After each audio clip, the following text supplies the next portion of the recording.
گفتگو کر لیتے. آپ دھرنے کے اوپر جا رہے ہیں, کیسر احمد شیخ صاحب کہتے ہیں کہ آپ بات چیت سے معاملات حل کر لیتے ہیں. بسم اللہ الرحمن الرحیم.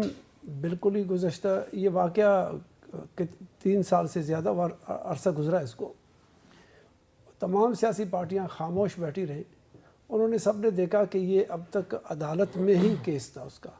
جس دن سے جج کا رپورٹ آ گیا, اس رپورٹ کے بعد اب اخلاقی طور پر ہم سب کی ذمہ داری بن جاتی ہے کہ وہ حکومت انصاف کے تقاضوں کو فوراً پورا کر لیتا. اس جج کے رپورٹ کے آنے کے بعد جب حکومت ٹس سے مس نہیں ہوا اور ببانگ دہل اس کو ریجیکٹ کر کے یک طرفہ ہو کر کے مضبوط طریقے سے اپوزیشن کا کردار ادا کرنا شروع کر دیا کہ میں بالکل اس کو راستہ نہیں دوں گا, تو تب تو اپوزیشن نے یہ کہا کہ نہیں, یہ ناانصافی ہے.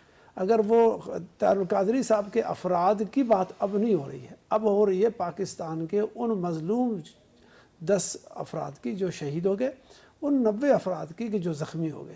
کیا ان کی دادرسی ریاست پاکستان سے لینا اور ریاستی اداروں سے بات کرنا, یا اس وقت کے وقتی حکومت جو اس وقت موجود ہے نواز شریف کی, کیا اس سے باز پرس نہ کی جائے؟ یہ وہ سوال تھا کہ جو مجبور کر رہا ہے سب کو اتحاد میں.